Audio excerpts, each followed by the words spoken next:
What is going on, people? My name is Hellbent, and welcome to Trolling with AutoHotkey episode number 2. In this episode, we're going to be stepping things up a little bit over episode 1. I think the rating system that I'd come up with was the nuisance factor or nuisance rating, and I'm going to give this one a basic rating of 6 out of 10. So, a little bit of a step up from the last one. Okay, and in addition to actually showing you how to create this troll, I'm going to show you multiple different delivery methods. And what we're going to be doing today is this. Alright, and that is creating a jump scare. Right, so anyone who's using the computer that you're going to be using, you can make it so that way periodically you can have a jump scare show up at them. Alright, just like with all of these and all the other tutorials, you're going to need to have AutoHotkey on your computer in order to complete this. If you don't have AutoHotkey, you can find it by doing a quick Google search and downloading the scripting software. In addition to that, you're going to need to have some sort of text editor. I recommend getting a good script editor like this one here. This one is Site for AutoHotkey. You can find that by Googling it, but you can get any number of other ones such as perhaps AutoHotkey Studio, or if you just want to go basics, you can just use a plain notepad. Okay, with that out of the way, let's get down to the brass tacks and create our jump scare. So I'm going to break this up into different sections, and the first section is just creating the basic elements of the jump scare. So the image, the sound effects, etc., etc. And then afterwards we'll look at the delivery method or the trigger to cause it be triggered on the person that you're doing it to. Okay, so let's go ahead and create a script. So I have a new script here, as well as in the folder that this script is going to be in, I have created a subfolder that's going to hold the assets, because we're going to need two different assets. You might want to have multiple different images that you're using or sound effects, so you know it's going to go up from there. But we're going to need two basic files that we're going to be including in this, so we're going to end up putting those into the subfolder. So in my main folder, I have created a subfolder with an image and a sound effect, and I'm going to show you how to add those in and everything. So let's go ahead and create the script. I'm going to do pound single instant force just to make it so that way when we're doing our testing, I don't have to get the dialog box. Next thing I'm going to do is I'm going to add an emergency exit hotkey, and I'm going to make that escape. So if I press escape, actually, you know what? I'll do control plus escape. So I'll do asterisk, and there we go. So now all I have to do is press control plus escape, and that will exit out of this script. Exit app. Okay, the two first things are out of the way, so the next thing we're going to do is create our GUI, sound effects, etc., etc. Now I could do this with a splash image, but I'm a little bit rusty with using splash image, so I'm going to stick with something that I know off the top of my head and things that I work with on a daily basis. Okay, so I'm going to create a subsection here, or I'm going to indicate that this is just for the GUI, because I'm going to break this up into a couple of different sections, and depending on which option you want to use, you'll get rid of it, comment out certain things, etc., etc. So let's go ahead and create our basic GUI. Now the first thing we're going to do is we're going to go ahead and get ourselves an image and a sound effect. So if you go to Google and just type in something like I typed in scary images, and it'll show you a bunch of different things that you can select between. What you're going to want to do, what I really recommend you do, is try to find an image that is very large. The larger the image, the better, because when you fit it to fit your screen, if you use a small image and if you want the image to take up most of your screen, if you use a small image, when you blow it up, it's going to distort it, it's going to become granulated and everything. So I suggest you use an image, perhaps even one that's way bigger than your screen. For example, when I took this one here, I ended up using something that's 1920 by 1080, which is actually larger than my screen resolution, which is only 1366 by 738 or something like that. So once you've selected your image, make sure, like I said, make sure it's a big image. You can just right click on the image, go to copy image, and then open up whatever.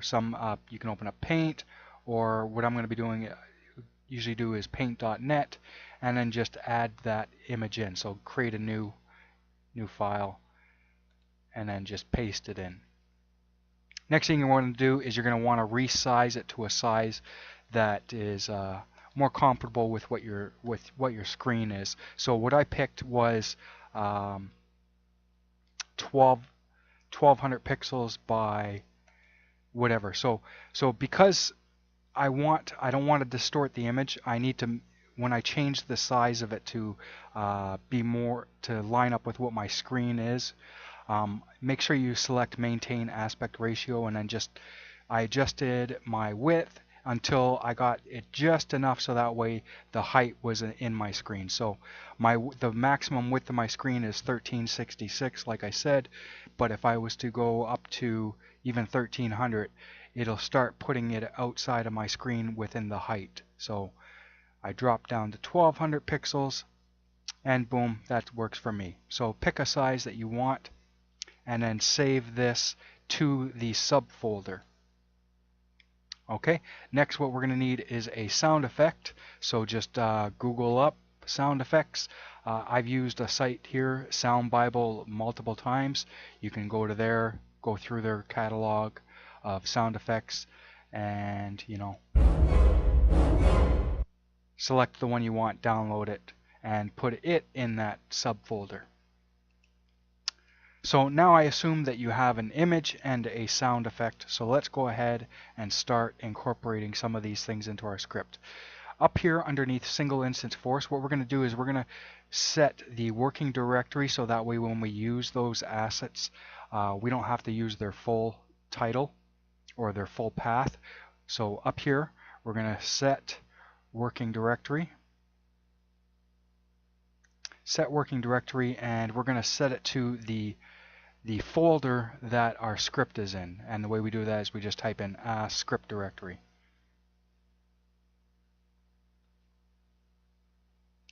And then beside that, if you're doing it like me where I have a subfolder, you're going to make sure that you add the extension to that or the path to that subfolder. So for me, it is, I called my subfolder Troll Assets.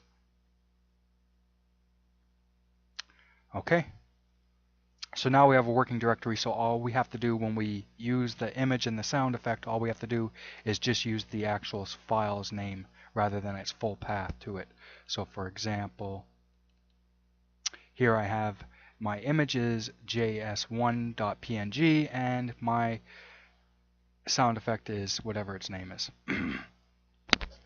Next, what we're going to do is we're going to build our GUI. So I'm going to come up here and just because I don't know how often I'm going to run this or etc. What other things are going to be happening when this is going on. The first thing I'm going to actually do is destroy the GUI just in case it exists. If it doesn't exist, destroying it isn't going to do anything, but if it does exist, it gets it out of the way. So that's the first thing I'm going to do. I'm going to do GUI, and I'm going to give this GUI a name, and its name I'm just going to call 1. And the command that I'm going to use is just destroy. So I'm going to destroy this GUI if it exists. If it doesn't exist, no problem. Next, I'm going to add in some options, like I'm going to keep it on top. I'm going to get rid of the border around it. I'm going to make it so that way it doesn't put a icon down here, etc., etc. So GUI, the name of the GUI is 1, and I'm going to add in my options. So I'm going to do plus always on top. I'm going to do minus the caption or the border, and I'm going to do owner, which will get rid of that icon down there. Okay, now that I have that, I can go ahead and add in my image. So I'm going to do GUI, the name of the GUI, and add picture. Because I want this to take up every square inch of the GUI, or I want it to be the only thing that's displayed on the screen is this picture, I'm going to set its position to be X0 and Y0, and then I'm going to set its width and height to be whatever I set in here. Now, I recommend that you set your dimensions through when you saved it, so that way you can just use those, because you might not, because you might have to calculate the ratio if you don't do it this way. Alright, it's not always hard to do, but it can be depending on what the size is. So I'm going to look at whatever dimensions I have. So I have 1200 width, 675 height. So width 1200, height 675, and you're going to use whatever you have yours set to. And then I'm going to add that file, and I had named my file JS or jumpscare1.png. Add in your file or your picture, and let me see, I think we have everything there, so I'm going to just show the GUI now. So GUI1 show, and I'm going to use the exact same dimensions that I used up here for its width and height. So I'm just going to copy those and put them in there. Okay, after that I'm going to drop down a couple lines and add in a return, because we're going to do some testing on everything here before we continue. So right now I have a hotkey that if I press Control plus Escape, it'll exit this script. So now I'm going to go ahead and save this and run it and see what I have. Line 7, GUI1. Oh, I see. Destroy. I misspelt it. Okay, so here I go. I have it up on the screen, so I can continue working on what I want. So the next thing I'm going to do is I'm going to add in the sound effect. Now, depending on how fast your computer runs, what kind of sound effect you added, etc., you might need to play around with its timing, because if the sound effect, for example, doesn't actually, let's say I press play, but it waits like a half a second before any sound actually comes out, I might actually have to play around with how it gets played, so that way it lines up with when the image gets shown. The one that I got does a pretty good job of playing at the exact same time, so I don't need to do a lot of playing around with it. But what I'm going to do is I'm going to put it just before it starts to build the GUI. So the way we play our sound effect is we just say sound play, and then the name of the file. And there is no way that I'm going to memorize that. Okay, so I'm just going to copy the name. Now that I have the name, I can put that up here. So just put whatever the name, as long as you use the set working directory and you have everything right, just use the name of the file and you're good to go. So I'll do another quick test. Okay, I don't know, that seemed a little bit, the timing was a little bit off there. Let me see.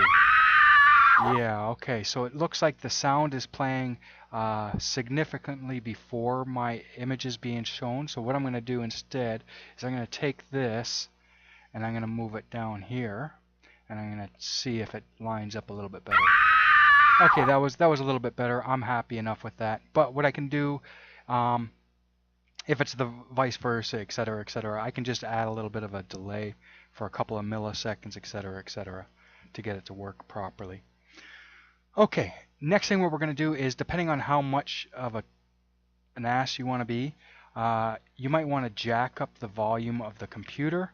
Now this is going to rely a lot on the sound system. Like if you have a really good sound system, perhaps maybe you don't want to jack it all the way, the sound all the way up on the person, but this is a case-by-case thing. So what we're going to do is, assuming you have a setup like I do where maximum volume isn't going to be a big deal, what I'm going to do is I'm going to first get whatever the sound level is currently. So let's say, I hope this shows up on the screen right there, it's 60. So I'm going to, whatever the sound setting was before I play this, I'm going to record that value. And the way I do that is I just type up at the top of my script, up here, I'm just going to type out sound get, and then I'm going to make a variable and I'm just going to call it old sound. For old sound level, whatever. Okay, so that'll be put, as soon as I run this, it'll be put in a variable, and then later on I can restore it. As soon as I have that variable, I'm going to jack up the volume all the way up to the maximum amount. So I'm going to use sound set, and I can set it between -100 and +100, +100 being maximum volume. I don't know what negative 100 is. I'm not actually sure if that is a thing. I remember when I went over the documentation when I first started doing this, I saw a negative 100, but I'm pretty sure 0 would be the zeroed out. But oh, whatever. So I'm going to maximize the volume. So if the volume is currently at, in my case, 58, as soon as I run this, it's going to jack it up to 100. And if I run this script real quick, that didn't seem right. If I try to adjust the volume, okay, I guess it was 100. Okay. So as you saw, I change the volume. If I play the script, it's going to jack the volume back up to maximum. After it's played our troll, what we're going to do is we're going to be nice to the person and we're going to reset the sound back to the way it was before. So I'm just going to, after everything down here, I'm going to put sound set again. And I'm going to use whatever value stored in that variable.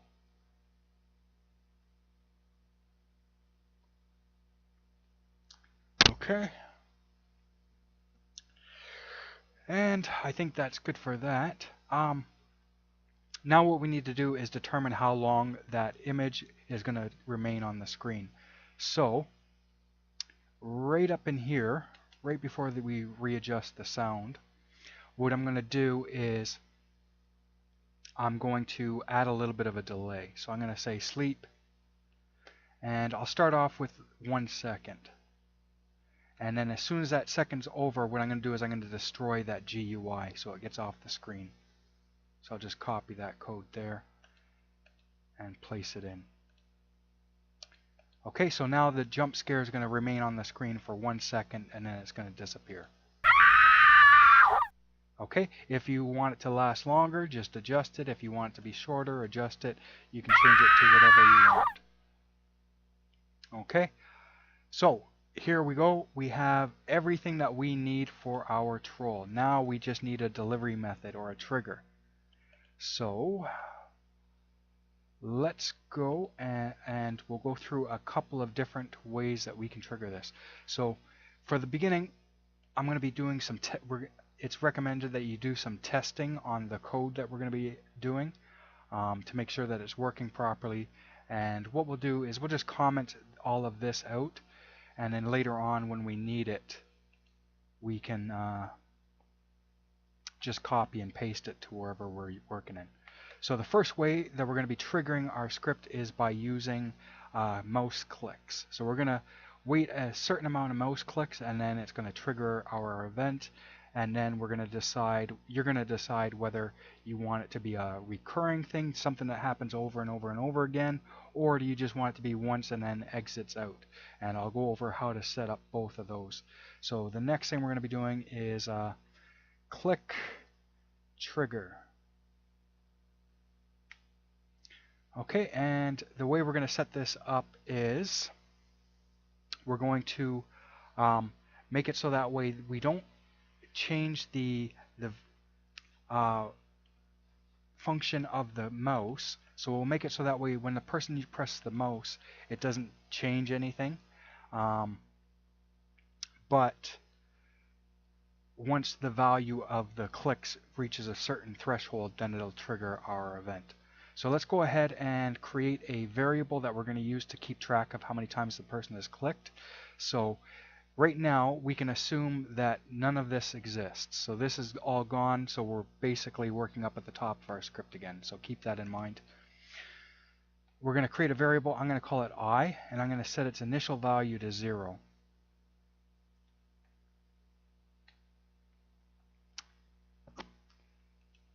I'm also going to create a random number generator, but I'm not sure if you're going to want to use it or not, but I'll set it up right now so that way as we go through it, it's already typed in. So random, we need a variable. I'm just going to call it num, and a range. So how many times do you want? So we're going to pick a random amount of clicks. So I suggest something like, between 20 and 100. So the person has to click, you know, on the low end it could be after they click 20 times, on the high end it could be 100, or you could have it set to be, you know, they have to click between 100 and 1,000 clicks, right? If you want to really get them off balance. But I'm going to, for our testing purposes, for this example, I'm just going to do between 20 and 100. Okay, and like I said, we're not going to be using that number just yet. Next, we're going to set up the hotkey, and the way we set up the hotkey so that way it doesn't interfere with the normal operation of the left mouse button. Like, we don't want it to be so that way when they press the left mouse button nothing happens. So we'll put a title next to L button.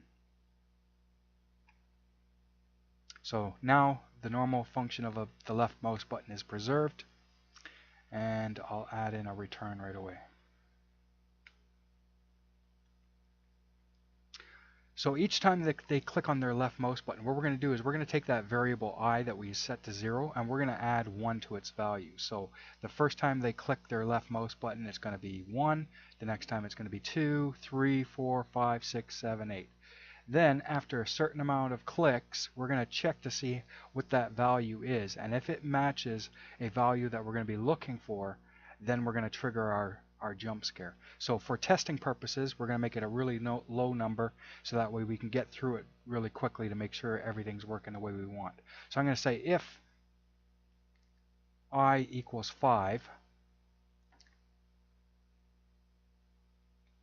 pop up a message box that says working. As soon as that's done, outside of that condition, it's going to, oh, nope, inside of it. I was like, no, that would reset it. Inside of here, as soon as that I equals 5, we're going to reset that I back to 0 again. So that way when it comes back in, it'll 1, 2, 3, 4, hits 5, gives us our message, back to 0, 1, 2, 3, 4, 5, etc. I'm pretty sure that all of you get that. Okay, so the script is running. If I start pressing the left mouse button, 1, 2, 3, 4, 5, we get a message box. 1, 2, 3, 4, 5, get a message box. And over and over and over again. I'm going to escape. I'm going to use my hotkey to escape. Control plus escape. And now that we know that the code here is working, what we're going to actually do is we're going to determine what value do we actually want this to be to trigger our event. Do we want it to be a set value like this 5 or 50 or 100, 200, 300, or do we want to put a random number in there? If we want to put the random number in here, we're just going to take this number variable that we created. Oops, my bad. We're going to take that number variable and we're going to say if I equals that. So up here we had a value between 20 and 100. If I equals whatever that value is, trigger our code. Now we're going to come up to the top and we're going to grab all of that stuff right here except for the return. And we're going to pop this right into here. And I'm going to fix my indentation. Okay, so if the number of clicks equals the amount in our random number generator, do the jump scare.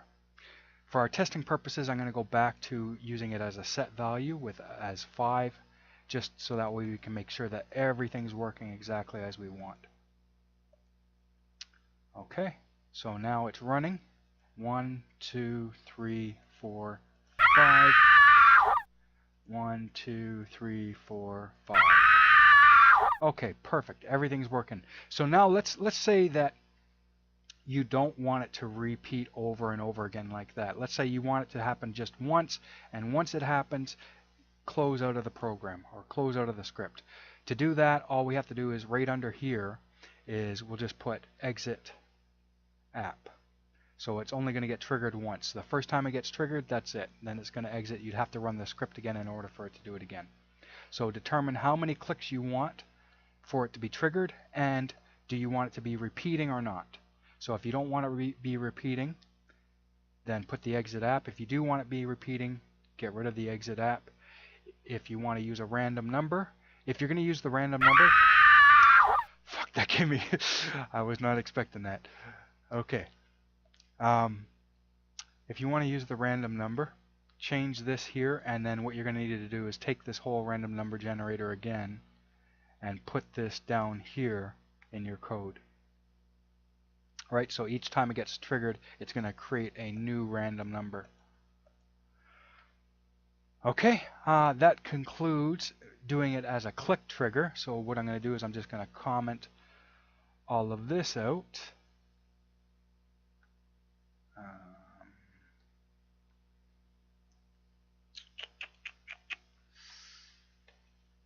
Okay, and I'm going to collapse that down to get it out of the way. Okay, next way we're going to look at is by using keywords. So this time, if the person is using like a search engine or a chat or whatever, etc., etc., etc., we're going to be looking for if they type in a keyword that we're going to create a list of. If they type that out, it's going to trigger the script or the jump scare. So let's go ahead and set that up. The way we're going to use this is hot strings, and very specific way that we're going to set it up. So you're going to need to know a little bit about the person that you're doing this to. So for perhaps they use Google a lot to perhaps search for a particular keyword. Perhaps they end up typing their name a lot. So for example, if their name is Bob and they tend to write their name periodically on different things, you can use Bob as a keyword. If they type out YouTube in a search engine, you can use YouTube as a keyword. If they use Gmail and they go to type out Gmail to go search for their mail, or if they use Facebook, you can have Facebook as a keyword, and you can have a very long list of different keywords. So to hedge your bets that they're sooner or later they're going to type out one of these keywords. So I'm going to create just a dummy list. So I'm going to do YouTube, and in between the first two colons here, what I need to do is set some parameters. So what I don't want is I don't want it to be erased when they type it like a normal hot string would be, and I also don't want them to have to use an end character. So to make it so that way they don't have to use an end character, I'm going to put an asterisk. And to make it so that way it doesn't actually delete whatever they type out, I'm going to use B and then 0. Okay, so now if they type out YouTube anywhere, it'll trigger this event. And I'm going to duplicate this a couple of times and just change the keyword. So here, let's say I'm going to look for Google as a keyword. And here, let's do Gmail. I'm going to look for Gmail. And like I said, you can have a list of hundreds of words that you're looking for. Any one of those words can trigger this event. So now that I have my list, what I'm going to do is I'm just going to do a quick test to make sure everything's working the way I want it to by using a message box. And all it's going to say is working. Then I'm going to add a return, and we're ready to test. So if I type out YouTube, as soon as I type in the E, it should trigger my message box. There we go. If I type out Google, it gives me my message box. If I type out Gmail, it gives me my message box. Okay, so everything's working the way I want it to, so we can get rid of that message box and replace it with our actual code. So I'm going to come back up here again and grab all of this stuff and put it in there. I'll do a quick test to make sure it's working as I expect.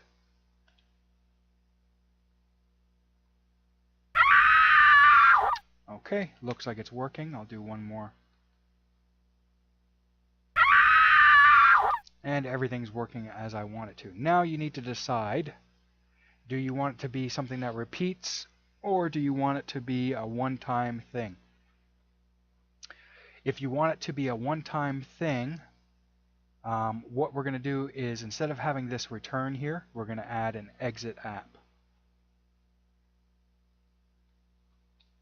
So now once this gets triggered, triggering of this is going to cause the script to exit as soon as it happens.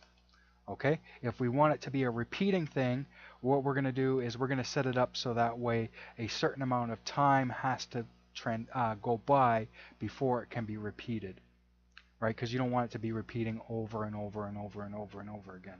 Probably, I don't know, maybe you're sadistic. So we'll put that back to being a return. Now the way I'm going to set this up to make it based on a time is I'm going to create a control variable, and it's only if that control variable has a specific value it will let this bit of code to be executed. So up here above my hot strings here, remember you imagine that all of this is gone. So this is at the top of your script once again. What I'm going to do is I'm going to create a variable, and I'm just going to call it my lock. And I'm going to set its value to 0 to begin with.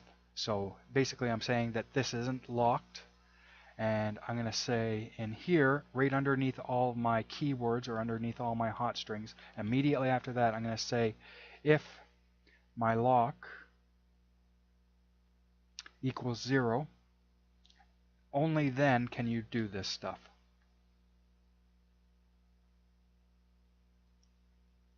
I'm going to fix my tabs.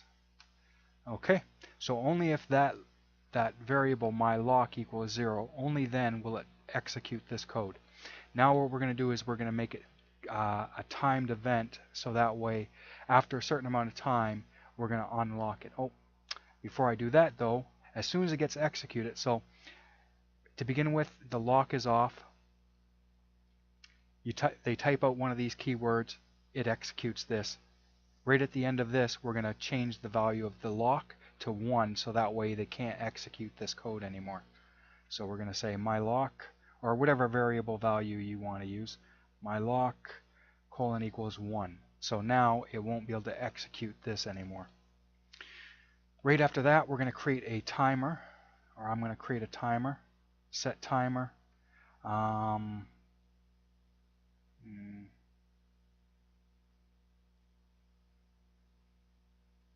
just going to add it to a label called timed event. And how long do you want to wait? Do you want to wait an hour? Do you want to wait 10 minutes? Do you want to wait 5 minutes? Do you want to wait 5 seconds? How long do you want to wait before they can trigger this event again by typing out one of those keywords? Let's say you want to make it an hour. That will be 3.6 million milliseconds. Right? So after this gets triggered, they can't trigger it again for another hour. And then after an hour, they can, if they type out any of those keywords again, it can be triggered again. For our testing purposes, we're going to change this to, let's say, 10 seconds. So that's 10,000. Okay, that should be good. So what I'm going to do here now is I'm going to take this and create my label. And inside of that label, as soon as this gets executed, as soon as it executes this label, what I'm going to do is I'm going to turn off this timer. So I'm going to put the set timer, the name of the label, and then off. On the next line, what I'm going to do is I'm going to change the value of the lock to being unlocked again. My lock colon equals 0, so that way this can get executed again. And then after that, add in a return. Okay, so let's do a quick test. Everything should be working the way it's expected. So I'll run a quick test and I'll type out YouTube.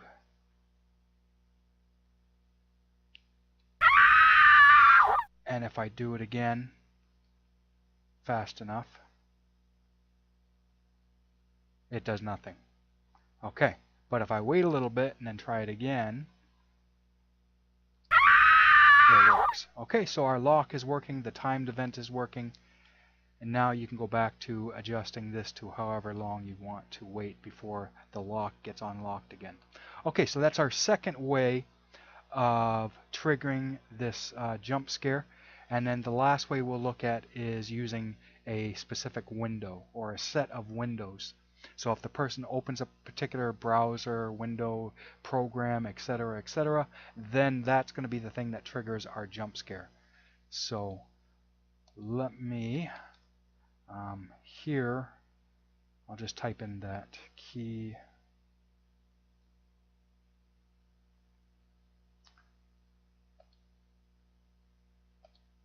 And then I'll comment all of that out.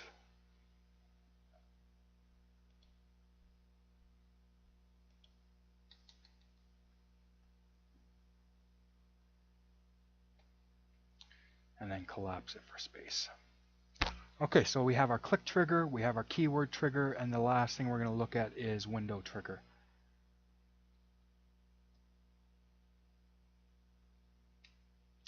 Okay, for our window trigger, what we're going to do is we're going to look for the title of a window that's active. And if that window matches a list that we're going to create, or you're going to create, then it's that what's going to trigger the window.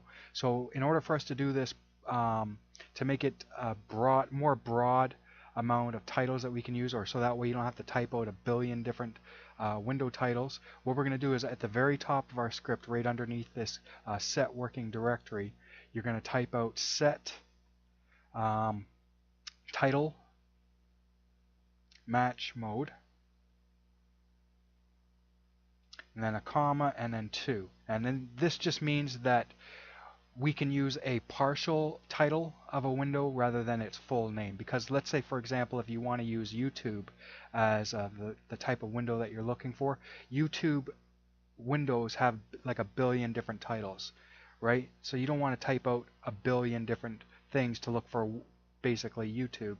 Instead, we're going to look for a partial match, so any window that has the word YouTube in it will trigger this event rather than a very specific window or a very specific YouTube window.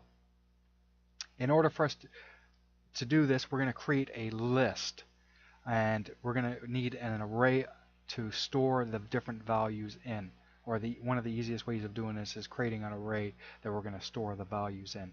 So I'm going to create a array that I'm going to call window list, and this is where I'm going to put the list of titles into.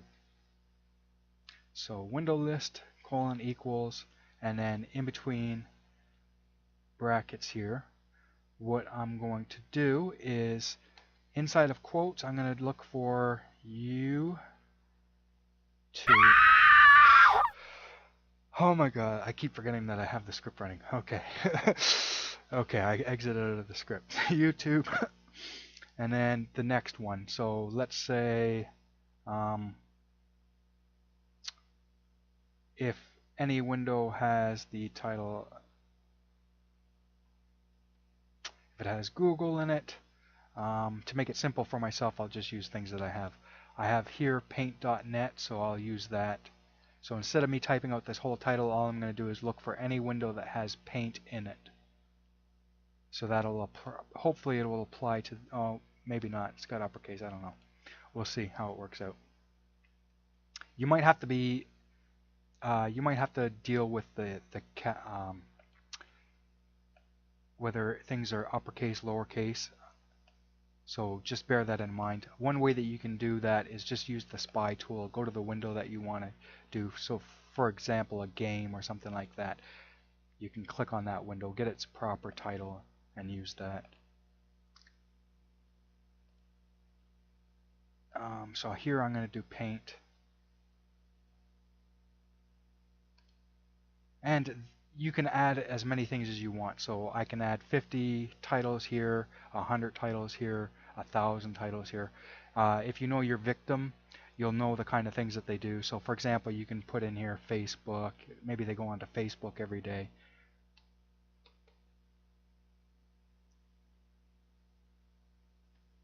Once again, I think you need to have the capitalization proper, but I'm not 100% positive. Do some testing. That's why we always do that message box to do the testing, right? So create your list, and then once you have your list, we're going to continue on. The next thing I'm going to do is, because I don't want to actually go through each of these things as a word, because I'm going to be using them as an array, I need a simple way of going through that list. So I'm just going to use a counting variable. So I'm going to create a variable called j, and I'm going to set its initial value to be 1. And what this is later on, it's just going to represent that this is going to be the first position within it, this is the second position, the third position, fourth position, and however many positions. And I'm just going to change the value of j to represent those different positions. If you're not familiar with arrays. Many people are, but some people aren't.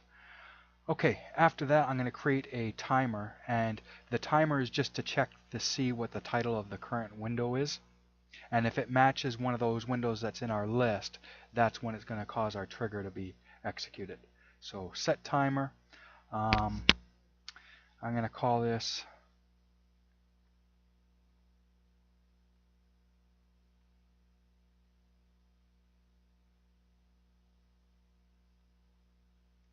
I don't care what it's called. So that's the name of my label. And how often do I want to do this? 1 second is probably good. So every second it'll check to see what the title of the window is. You can probably even set it to like 5 seconds, because chances are a person is going to be on a window for a while, right? But we'll set it to 1 second because that's nothing. That's not going to be a problem with that. After that, we'll just add in a return. And now we can come down here and create our label. So I'm going to use whatever name I used here to create my label, and then a colon after it. Drop down line, add in my return right away, so that way it's out of the way. And now we need our code. So what you can do is you can set this up so that way you loop through the number of however many titles that you're going to be looking at. So for our example here we have 4, so all I would have to do here is just loop this 4 times. But let's say I have a lot of them and I don't want to bother counting it, etc., etc. What I'm going to do instead is I'm just going to use a while loop. So I'm going to say while this value does not equal this, or while this value does equal this, do this, loop over this over and over again.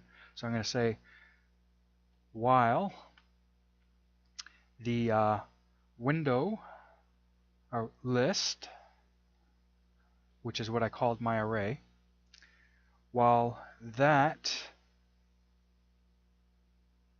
whatever the value is for the element j, so to begin with it's the first thing, so while this thing here doesn't equal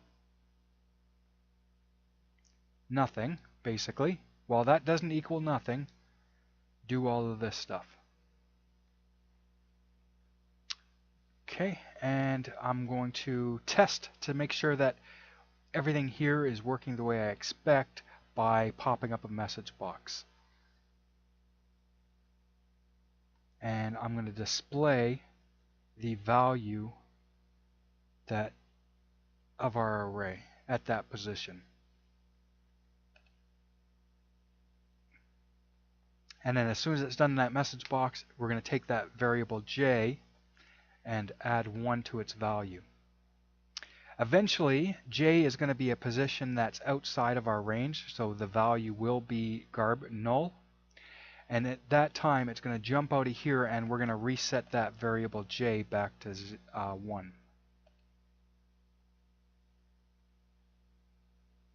Okay, I think we have our code, so let's go ahead and run a test. So the first one is YouTube. If I hit OK, it should say Google, then Paint, and then Facebook. And then it should jump back to YouTube again. Okay, there we go. I hit Control Escape to exit. Okay, so we know that the code works properly. Now what we're going to do is we're going to test to see if the current window that's active matches any of those titles. And the way we do that is we're just going to type if when active.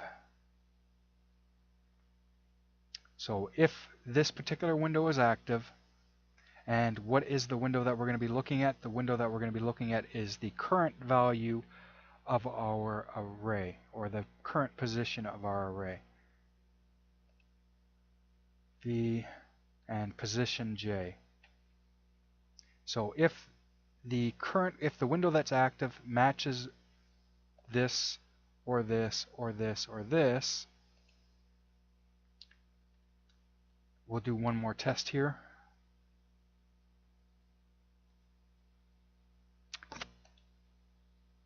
No, let's actually do specific. I'll copy this and put it in here. If it equals that, pop up.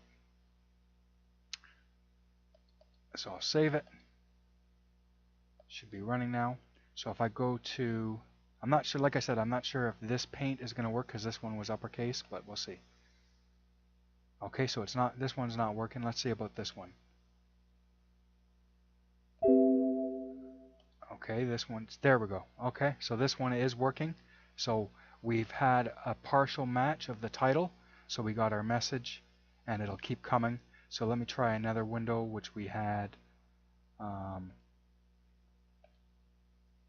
Google. So here, somewhere there's Google in the title. And then this one should definitely probably have YouTube. Okay. Does it have Google too? Okay, yeah.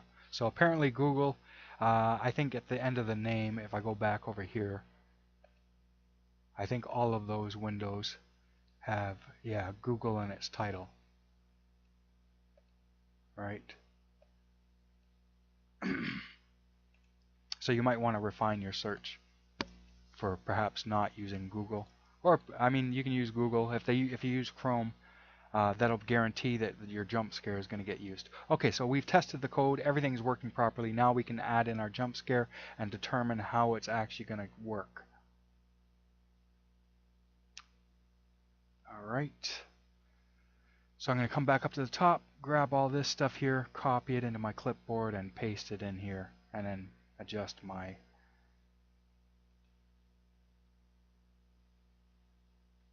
get everything lined up. Okay, so if I run this right now, what's going to happen is if any of them match up with the current window, this is going to probably get repeated over and over and over again really quickly. And we'll do a quick test to see if that's the case. So the script's running. If I go to any window over here on Chrome, it's going to repeat it over and over and over and over again. So I'm going to exit. Now what I'm going to do is decide, okay, do I want this script to repeat over and over and over again? Or do I want it to exit it as soon as it completes it once? So if I want to exit as soon as it completes it once, right after this sound set line, I add in exit app. If I want it to repeat over and over again, what I'm going to do is I'm going to determine how long do I want to wait before it can be repeated again. Okay, so let's say sleep. If I want it to be an hour, for example, it would be 3.6 million milliseconds. If I want it to be a minute, it'll be 60,000 milliseconds, etc., etc. Right, and then that way it'll repeat over and over again if the window matches. Okay, I think that should cover everything for this one. I hope you guys enjoyed. Let me know about your experiences with it, and I will see you on the next one, which will, I don't know, will I ramp it up? I'll probably ramp it up to the next level for the next one. Alright, have a good day.